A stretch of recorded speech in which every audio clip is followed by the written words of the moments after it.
Good morning, and welcome back to 10-Minute English Cafe. It is Thursday, July 16th, 2026.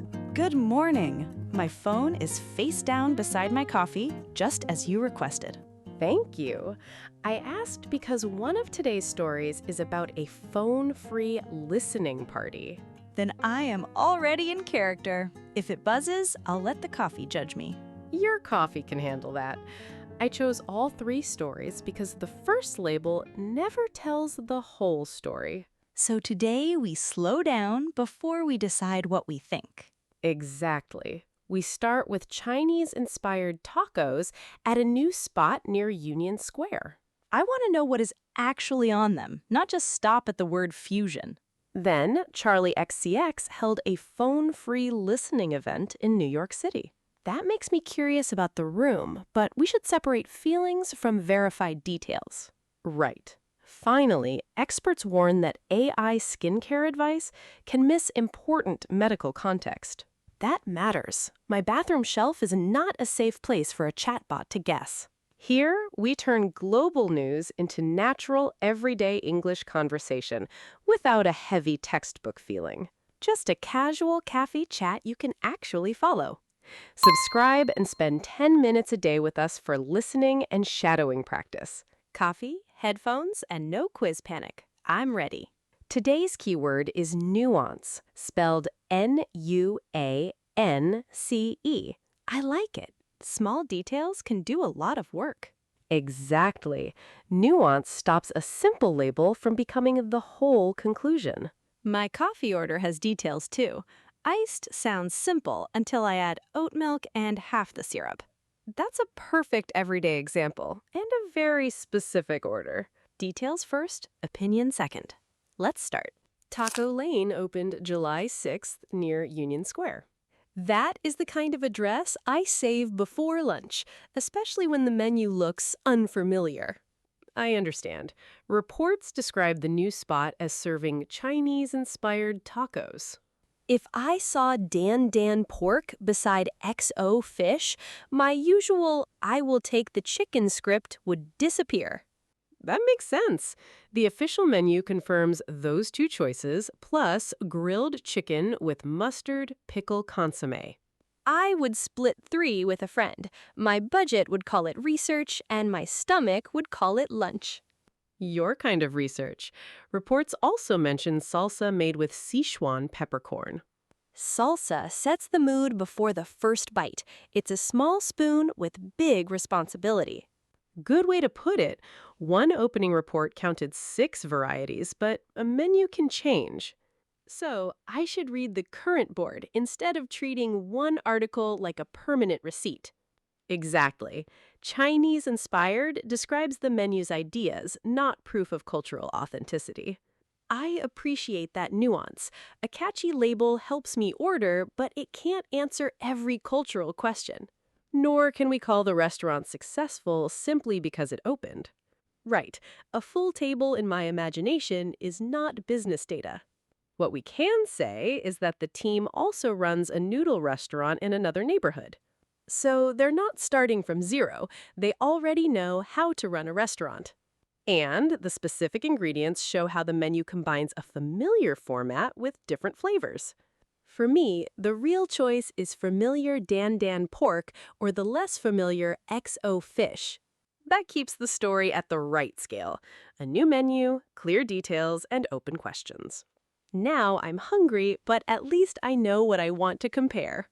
From menu decisions to phone decisions, Charli XCX held a listening event on July 9th at Metrograph in New York City.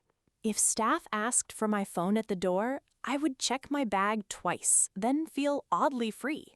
I can picture that. Vogue and GQ agree that attendees could not use their phones or handed them over. My first instinct would be to record one favorite moment. Without that option, I would have to trust my memory. That trade-off is personal, not a proven effect. Vogue described around 150 fans in the room. Around 150, according to Vogue. That sounds intimate to me, like a room where you notice every reaction. It does. Vogue also reported about 30 minutes of music with black and white footage, music videos, and behind-the-scenes images. That sounds more like a small screening than pressing play on a playlist. Yes, and Charli XCX appeared in person, which Vogue and GQ both reported. I would remember her entrance with no shaky video as backup. My camera roll would be offended. Your camera roll would recover. It is an honest reaction, but we can't say every guest felt more connected. Definitely, some people may love the focus, while others may feel nervous without their phones. Vogue said related events ran from July 9th through 11th in independent cinemas across 25 cities. I like the cinema setting. A seat, a dark room, and no notifications make it feel intentional to me. Two sources listed July 24th as the release date for the album. So the event gave people an early listen, not a finished verdict on the album. Exactly. The key is separating event design, reported facts, and our own response. My response is simple. I would miss my camera for 5 minutes, then enjoy having empty hands. That may be the most honest phone-free review we can offer.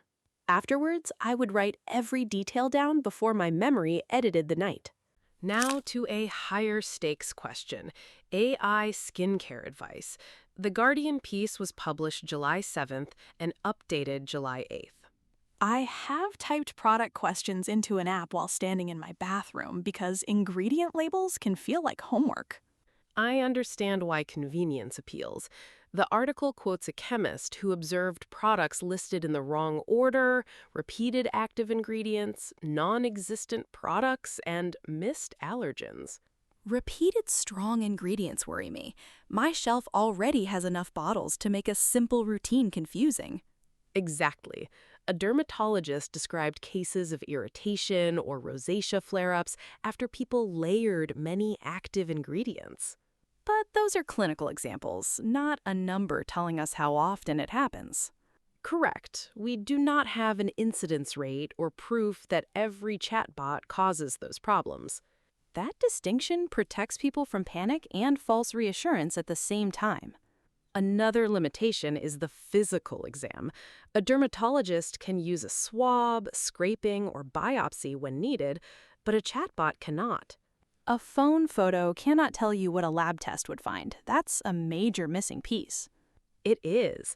The American Academy of Dermatology says dermatologists handle more than 3,000 conditions affecting skin, hair, and nails. That makes my bathroom mirror guess small. My mirror has great lighting, but no medical degree. Right. The mirror is not qualified. The Academy advises people not to treat an online symptom checker as a replacement for a dermatologist. I could use AI to organize general questions, but I wouldn't ask it to make a diagnosis. That's a sensible boundary. If symptoms persist or get worse, the guidance is to speak with a medical professional. If my skin keeps getting worse, I want a person who can examine it, not another product list. A 2026 systematic review of 15 studies reported lower AI diagnostic accuracy for darker skin tones or different ethnic backgrounds in several studies. That means training images matter, but it doesn't mean every tool performs in exactly the same way. Exactly.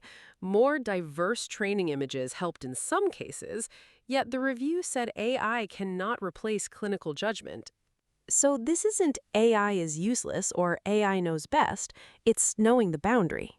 Unlike our first two topics, this boundary can affect health, so precision matters more than a catchy takeaway.